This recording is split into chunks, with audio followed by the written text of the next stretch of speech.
The dust lay so thick in the street that every footstep lifted a ghost. It was early yet, but the heat had already settled into the boards and stone, pressing down as if the sun had a hand.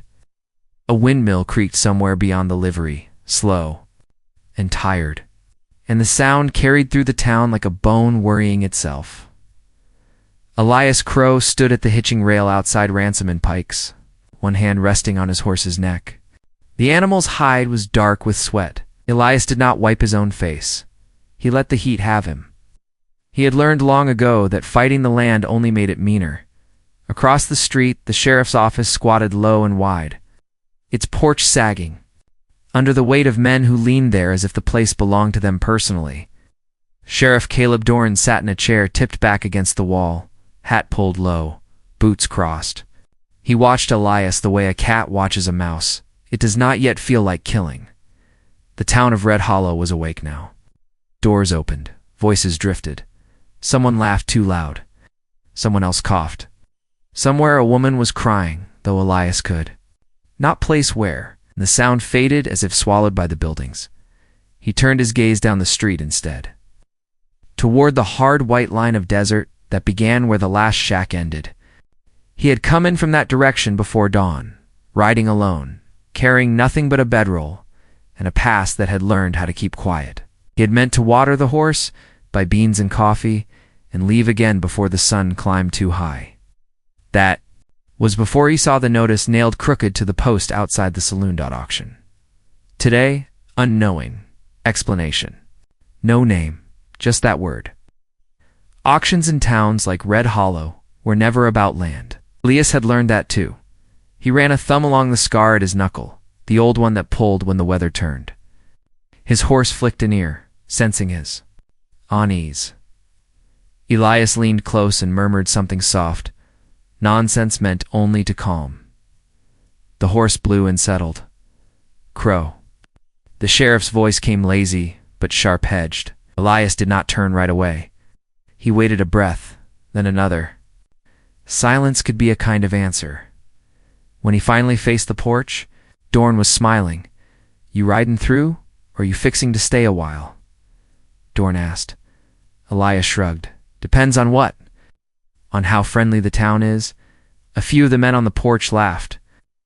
He rocked his chair forward and stood, boots thudding on the boards. He was a big man, broad across the shoulders, his gun worn smooth where his hand rested too often.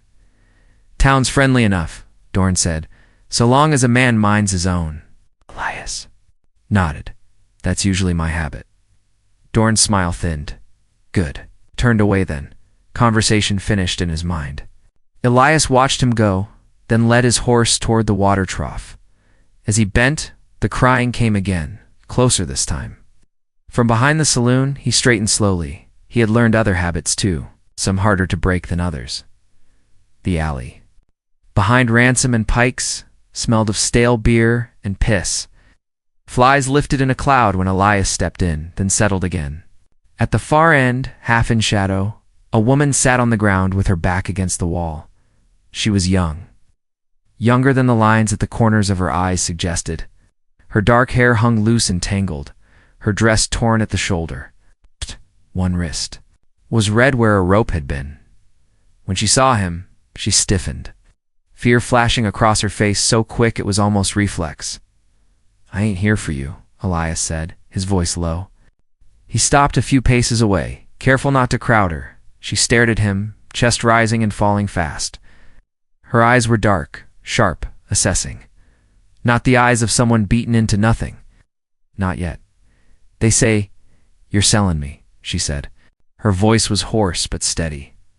"Who's they?" She laughed once, short and bitter. "Everybody." Elias glanced back toward the street. No one watched the alley. No one cared. "What's your name?" he asked. She hesitated. "Rosa." "Way." Nodded, accepting it without comment. Names could be fluid things in places like this.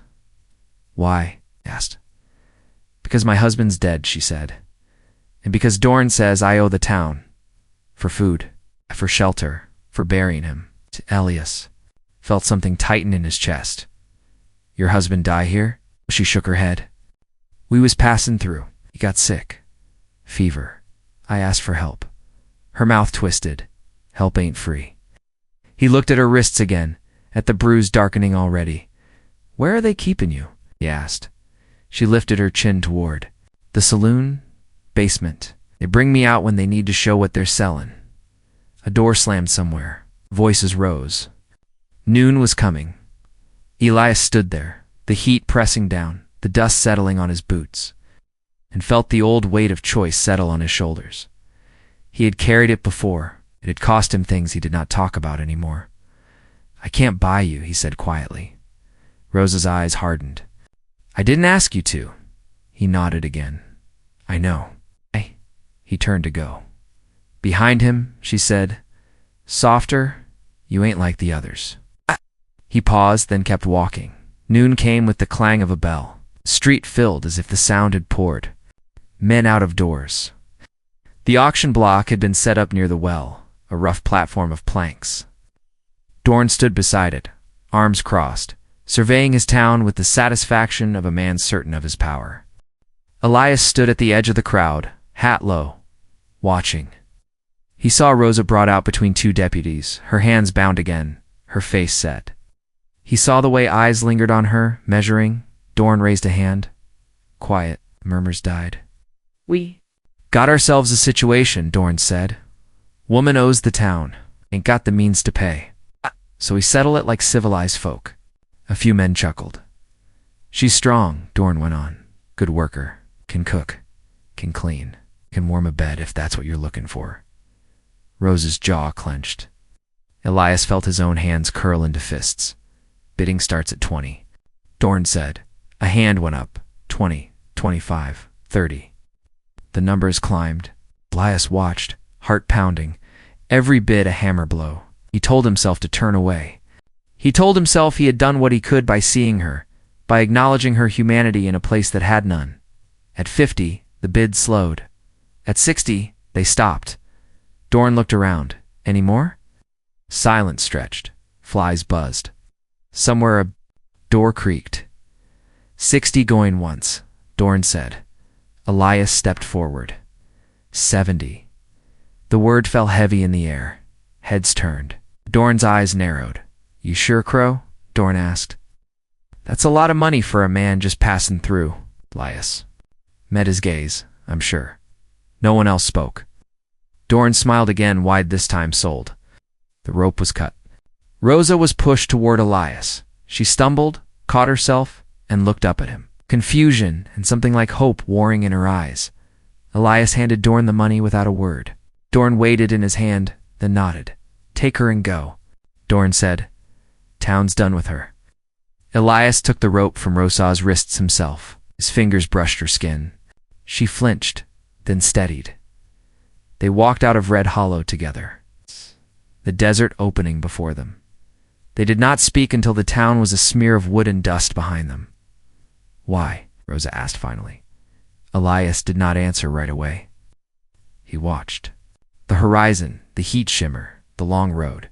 Because, he said at last, some things ain't meant to be sold. They walked on. The land rolled out in pale waves, scrub and stone and sky. By the time the sun tipped west, Rosa's steps had slowed. Elias watched her from the corner of his eye, saw the way she favored her left foot, the way her shoulders sagged despite her effort to stand tall. There was a dry wash ahead, a shallow cut in the earth where a few stunted cottonwoods clung to life. Elias led the way down, found a pocket of shade. He dropped his bedroll and uncinched the horse. Will rest, he said. Rosa nodded and sat, her back against a tree. She watched him with the same sharp eyes, measuring still. You ain't told me what happens now, she said. Elias poured water into his hat and offered it. She took it, drank, wiped her mouth with the back of her hand.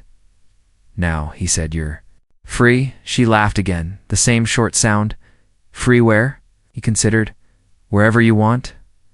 She looked out at the desert. Ain't much out there for a woman alone, I know. Silence settled between them, not uncomfortable. But full, my people, she said after a while. They ain't from here. Elias glanced at her. Where from? South. Near the river. We moved. Always moving. He nodded. He understood that too. I don't aim to keep you, he said. I'll take you as far as I can. Then you choose. She studied him. Then said, you got a wife? No. Ever. Yes. She did not ask more. The sun dipped lower, painting the land in gold and shadow. They did not know they were being followed. Night came cold. Elias built a small fire, careful to keep it low. He had learned that lesson the hard way. Rosa sat across from him, knees drawn up, hands wrapped around a tin cup of coffee. You sleep light, she observed. He smiled faintly. You notice a lot. Had to. They ate beans in silence. The fire popped softly. Somewhere a coyote, called Elias, woke before dawn, the sense of being watched prickling at the back of his neck. He sat up slowly, hand moving toward his gun. A shape detached itself from the darkness. Easy, a voice said. Ain't here to hurt you. The man stepped into the firelight. He was lean, weathered, his hat pulled low. He raised his hands. Name's Thomas Hale, he said. I seen what you did back there. Elias kept his gun half drawn. You following me? Hale nodded. Yeah. Rosa stirred behind Elias, waking. Why? Elias asked. Hale glanced at Rosa, then back. Because Dorn don't like losing money, and because what you did don't sit right with some folks. Which folks? Hale's mouth tightened. Apache. Rosa sat up fully now. Apache. Hale nodded. They was watching that auction. Oh no, and woman among 'em young. Dorn had her brother locked up once. Died in jail. I'll see. Elias felt the ground shift under him. What do they want? Hale shrugged. Justice, maybe? Or something that looks like it. As if summoned by the word, figures appeared on the ridge above the wash. Silent, still, a voice rang out, strong and clear, carrying on the morning air. Bring the woman. Elias stood slowly, hands away from his gun. He could see them now. Men on horseback, faces unreadable. Rosa stood beside him, trembling but upright. A man rode forward, older, his hair streaked with gray. He dismounted and approached, eyes fixed on Rosa. She is of our blood, he said. Taken, sold. Elias met his gaze. She's free. The man studied him, then nodded once.